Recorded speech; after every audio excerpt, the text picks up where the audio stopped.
Welcome to Israel Under Fire. I'm Erick Stakelbeck. This is a special series we are doing here on TBN as Israel's war with Hamas continues. Day 19 today, Wednesday, October 25th. And folks, here is the state of play right now.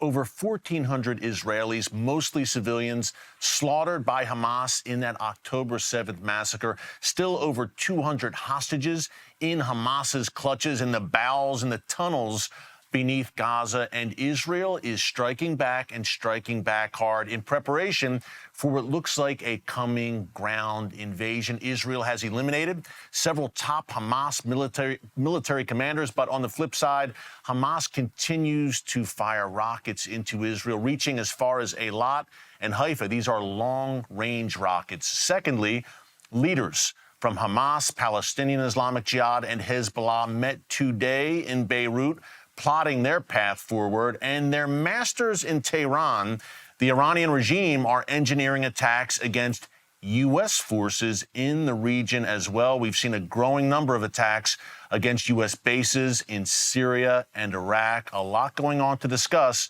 with our first guest tonight, the international spokesman for the Israel Defense Forces, Jonathan Conricus, joins us from Israel. Jonathan, welcome. It is always great to see you, my friend. I wish it was under better circumstances, of course, but if you can, give us an overview of how Israel's campaign against Hamas is going right now. It seems that Hamas has been severely weakened. Hi, Eric. Shalom from Tel Aviv. As always, good to see you, and thank you for having me on your show. Well, weakened or not, sadly, rockets are still being fired at Israel. And every few hours, millions of Israelis have to seek shelter. Hamas still has significant capabilities inside the Gaza Strip. They have that because they hide underground. And all of their combat infrastructure is hidden underneath the civilians in a very elaborate network of tunnels that Hamas has been building for many, many years, which is really the backbone of all of their military capabilities. We are striking Hamas, and we have been striking Hamas quite severely over the last, let's say, 2 weeks, with about between 200 to 400 military targets struck every day and night. Our priorities are senior commanders and anybody who participated in the planning or execution of the atrocities of October 7th.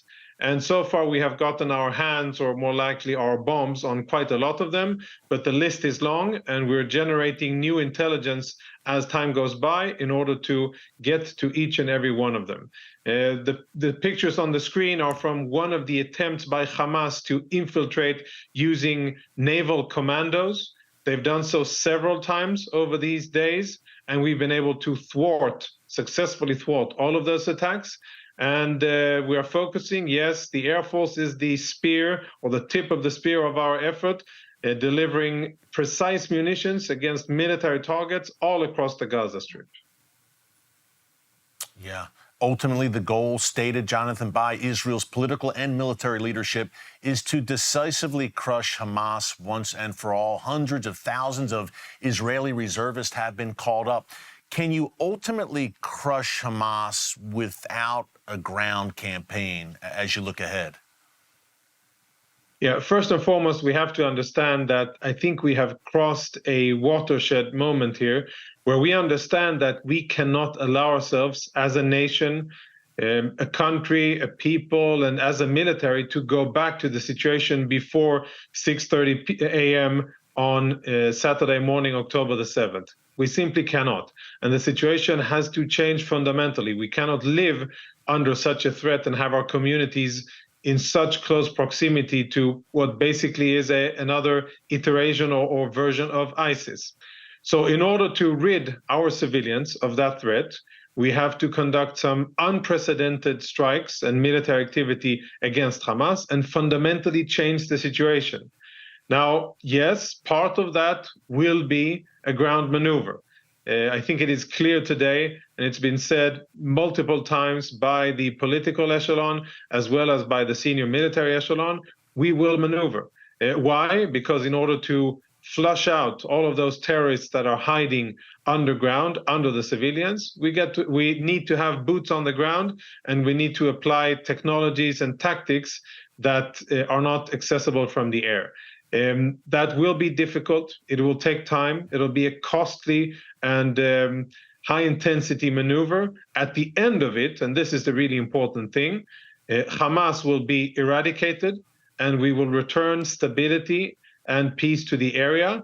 And I personally am yearning for the moment that I will hear the sound of children playing in their backyard in the communities around Gaza. That's what I'm hoping for, and that's the ultimate aim.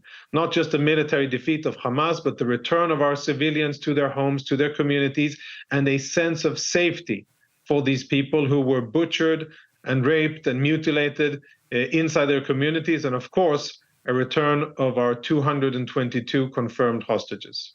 Yeah, the elimination of Hamas, absolutely necessary, Jonathan, as you said. And those communities in southern Israel are so beautiful surrounding Gaza. But I want to ask you about the hostages, but first also the potential of a new front in Lebanon. We see Iran's most lethal proxy, Hezbollah, in southern Lebanon, continuing to fire anti-tank missiles. There have been several engagements with the IDF along the Lebanon border. How concerned are you that Hezbollah is going to get more involved as this war continues? Yeah, Hezbollah is pushing the envelope quite hard and playing a very dangerous game of brinkmanship here. Those who will pay the price will be the Lebanese and the Lebanese state. And the question here that should be asked is Lebanon really willing to jeopardize what is left of Lebanese prosperity and sovereignty for the sake of a bunch of terrorists in Gaza? The obvious answer is no. That's what the Lebanese should be answering themselves. But what we've seen over the last days with significant intensivity is continued attacks by Hezbollah using anti-tank missiles, artillery, UAVs, mortars, infiltration attempts, and many other things that they have been doing across the border, not just in one location in the east, in Mount Dov. And as you say very correctly, we're dealing with the biggest, most lethal, and most well-equipped Iranian proxy around us. They have state-level capabilities, both in terms of quantity and quality of weapons. And we know that they have very little regard for Lebanese interests and have regard for Iranian interests. So far, we've been able to defend ourselves, and we are deployed in the north in significant strength, responding to attacks. We are extracting a price of Hezbollah, and more than 40 Hezbollah combatants have been killed, their numbers, not ours, and that is significant. Unfortunately, we have had casualties as well.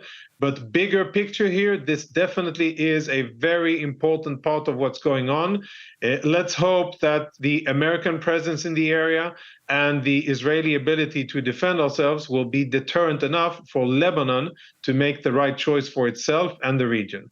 Jonathan, we see in recent days U.S. forces in the region as well coming under attack in Syria and Iraq by Iranian-backed militias. Just so everyone at home understands that Hamas and Hezbollah aren't independent actors, could you talk more about how the Iranian regime is really the source of most of the chaos in the region right now and essentially the head of the snake when it comes to terror throughout the Middle East and beyond?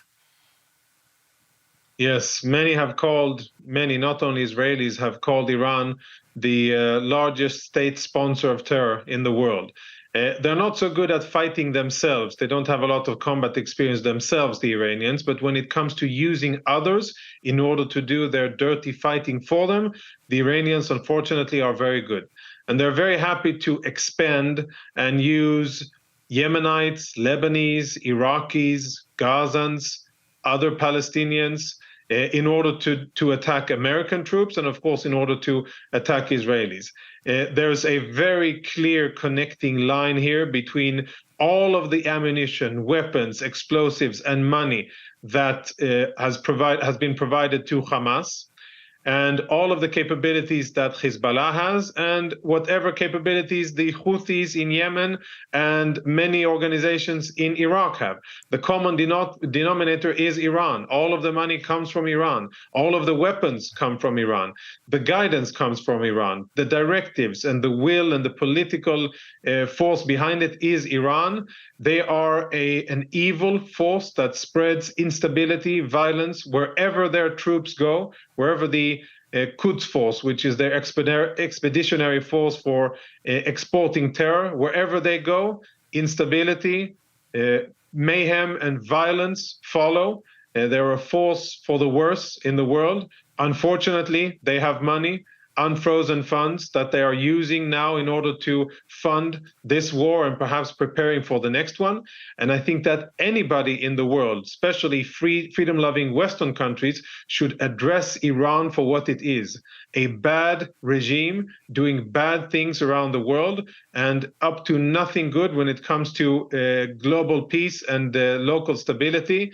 And I think that they are walking into a very dangerous situation, the Iranians are. Yeah, we're hoping that October 7th was a wake-up call as to Iran's nefarious intentions for people here in the West. They should have known already, but the hostages, Jonathan, you mentioned a minute ago, over 200 still in Hamas's clutches in Gaza, some U.S. citizens as well. How does that complicate things, perhaps, for the IDF as you plan the ground offensive to crush Hamas decisively? What is the latest on the hostage situation in Gaza and how you're approaching that? Yeah, you're right, Eric, about the complexity. This is an unprecedented situation. Never before has Israel faced such a complex situation where so many of our people are held by a ruthless terror organization. It is a military and diplomatic intelligence challenge. We will overcome it, and we are allocating all of our resources. And really, it's top priority, obviously top priority, in order to get our people home. Let's put it like this. We are going to dismantle Hamas and make sure that they never again have the military ability to strike or to threaten Israeli civilians. And we are going to get our people home. For obvious reasons, I cannot elaborate more about the tension between these two parts of our mission statement, but it will happen. And I can say that, we in the IDF, our hearts go out to the families who know that their loved ones are being held hostage by Hamas. I want people around the world to understand what a cynical game Hamas is playing, trying to, according to their words, they do humanitarian releases, right? They've released 4 of the hostages, all of them women, and they've even been brazen enough to include the word humanitarian in their press release. This is all psyops, it's all staged, and even what we're seeing on the screen now, the last elderly lady released from captivity, her husband is still being held captive by Hamas. So, of course, that lady has no choice but to play along in Hamas charade and make it look as if she was treated fairly or humanely. Anything but. The monstrosities of October 7th are so clear, and the blood of the victims is so strong that no matter how much Hamas will try to use their propaganda machine and how much it will be parroted around the world, it is clear for anybody in the world to understand that Hamas is a terrorist organization of the most evil, brutal, and horrible kind in the world. Jonathan, thank you for that moral clarity as always, my friend. And last question, you are very busy. We are truly appreciative for you taking the time with us. Last question, and for our viewers here on TBN who are praying for Israel, praying for the IDF night and day, what is the morale right now? Look, we have hundreds of thousands of reservists who've been called up. The IDF obviously on high alert, on war footing. The nation is so united right now. Tell us a bit about the morale among the Israel Defense Forces right now, the readiness of the soldiers who are ready to go in and do battle and defend the world's one and only Jewish state. Yes, you and your viewers know a thing or two about the importance of spirit. And I think that so many now in Israel are coming together, setting silly and insignificant political differences aside and focusing on what needs to be done. And I'll tell you that we've had more than 150% reporting for duty rate. So we called in a certain amount of people. More than half of those who came weren't needed. So many people more decided to report for duty even though they weren't called. That's how strong the spirit is. And if you walk around the soldiers and speak with the commanders, they are ready, they are focused. I think that what you're going to see is a very focused and committed military that has a burning heart and wants to defeat Hamas militarily, but will do so in a professional and military way. We are not going to become our enemies. Yes, we are enraged and we are furious at the atrocities that our enemies did, the way that they butchered civilians, mutilated corpses, raped women, took babies hostage, all of these horrible things that I'm sure that your viewers have seen. We are not going to become our enemies. We are going to take the fight to them and we are going to kill the terrorists. The civilian population isn't our enemy, and we are not going to strike them on purpose. We have called them to be out of their way. But I think that you will see in the coming days, when our days, or even more than that, when our maneuver will start, you will see an iron fist of the IDF moving in and taking the battle to these cowards that are now hiding underneath their own civilian population, and once and for all, ridding the Gaza Strip of this cancer that has been festering there for too long, Hamas, which will be excellent for Israel. And I'll tell you that it will also be good for Gaza. It'll be a great day for Israel, for Gaza, and for the world. Jonathan Conricus, international spokesman for the Israel Defense Forces. Always great to see you, my friend. Keep up the great work. God bless you, Jonathan. Thanks for the update. We'll see you again soon. Thank you, Eric. Thank you, my friend. Shalom. Take care, my friend. Shalom, Jonathan Conricus. What a great overview, folks, from Jonathan. And we will have him back to give us some more analysis and breakdowns from on the ground in the future here on Israel Under Fire and across our TBN programming. Hey, Jonathan mentioned how Hamas is a vicious, I'll use the word, demonic terror organization akin to ISIS, modern-day Nazis only wearing different uniforms. Yet we have some in the world right now who are what I would call October 7th deniers. Now, we've got Holocaust deniers who insist that Hitler's massacre of 6 million Jews never happened. And now today in the modern day, we have people, including across the Western world. Look, we've seen these massive anti-Israel, pro-Hamas rallies in places like New York City, where I'm sitting right now, Chicago, Philadelphia, London, Australia, Berlin. The list goes on. Pro-Hamas chants and pro-Hamas protesters who deny the atrocities of October 7th. No babies were burned alive. No toddlers were beheaded. No families were slaughtered wholesale by Hamas terrorists. Well, the thing about it, folks, is that we have audio recordings. Hamas terrorists who invaded southern Israel on that fateful morning, October 7th, and massacred Jews, again, at least 1,400 overall, women, children, and the elderly. We have, in their own words, Hamas terrorists gleefully bragging about what they did. Take a listen. Hello. يابا يابا انا قاعد اكلمك من جوبا بسيم. افتح الواتس تبع قول له وين شوف كيف القتلى، شوف كيف قتلك بيدي يابا، ابنك قتل يهود. هاي دخل بسيم يابا. الله اكبر. ربنا يحميك يا رب، ربنا يحميك يابا، ربنا يحميك يابا. قاعد اكلمك من جوال يهوديه قتلتها وقتلت جوزها. الله اكبر، الله اكبر ولله الحمد. الله اكبر ولله الحمد. يابا افتح الواتس شوف كيف قتلت يابا. افتح بتصل عليك واتس قول له وين بروح. ربنا يروح بالسلامة يابا جوبا بسيم يابا. يابا والله 10 قتلت 10 بيدي يابا. يابا على ايدي اعطيني امي اعطيني امي. يما يما يحميك يما. طول الليل 10 بيدي يابا. طول الليل 10 يابا بيدي قتلت. طول الليل ادعي لك يما. طول الليل ادعي لك. ربنا يرحمك بالسلامة يما.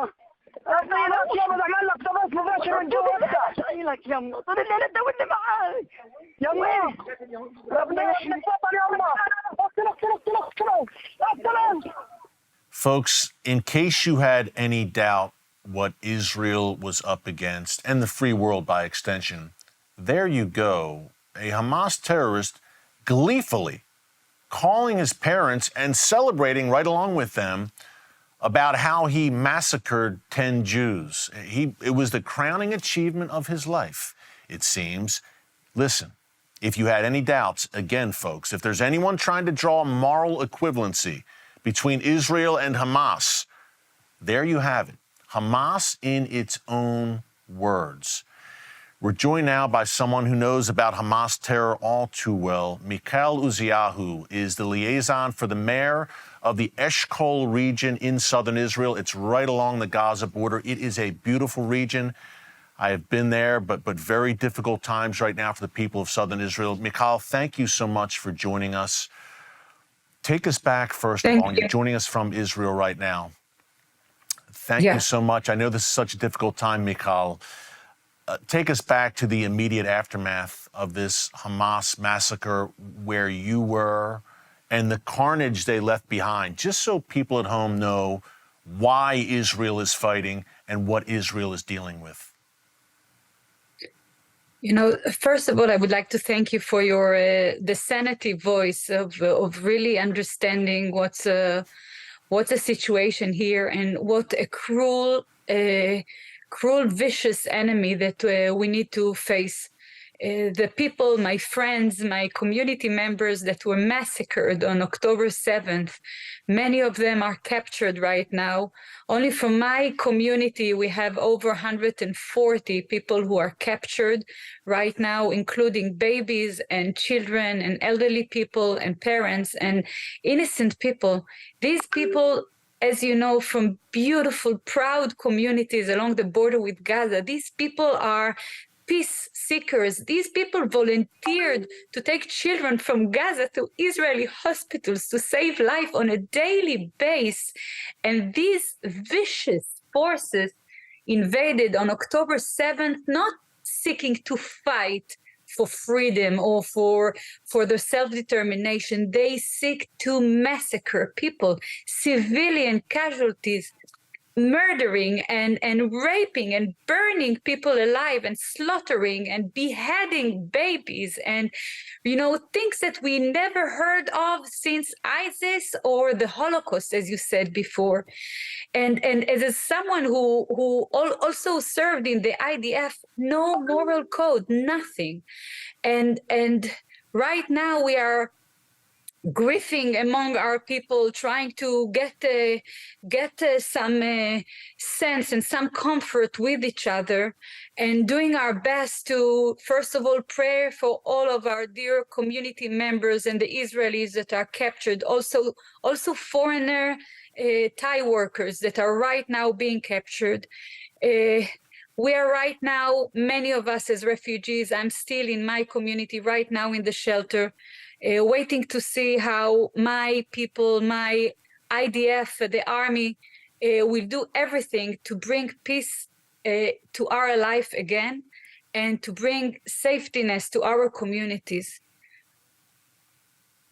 Yeah. Michael, what is your vision for the future of southern Israel? Obviously ravaged on October 7th, but wow, what beautiful communities. I was proud to spend many days in southern Israel with dear friends there, again, in the shadow of Gaza, but beautiful communities. What is your vision as we look ahead to a day where Hamas is decisively defeated? You know, I know Prime Minister Netanyahu said that he wants to make southern Israel a region of revival. Is that your vision going forward? Yes, this place will revive again, that's for sure. Right now we are grieving and mourning, but we know that we will go back there again. You know, we say that reviving our area is the test of Israel and the Jewish world and the friends of Israel world around us. We will go back. Yes, it's hard, and you see me teared up, but we are strong, and our young people are also determined to go back and to revive this place. And we always say among ourselves, yes, they crushed our houses, they burned our houses. Yes, they killed our people, they kidnapped our people too, but they will never kill our spirit. Our spirit is strong. And as we say in the Israeli anthem, hope is 2,000 years old, and hope is still here. But we demand that our government will do everything they can do to bring safetiness in our communities in Israel. Israel is the test. The Gaza envelope is the test of the Western world. If we won't revive this area, the next thing will be Jerusalem, and the next thing will be the Western world. I've heard the conversation that you had before with the spokesperson of the IDF. We know who are the forces behind it, and we will fight them. We will fight them with military, but we will fight them with spirit.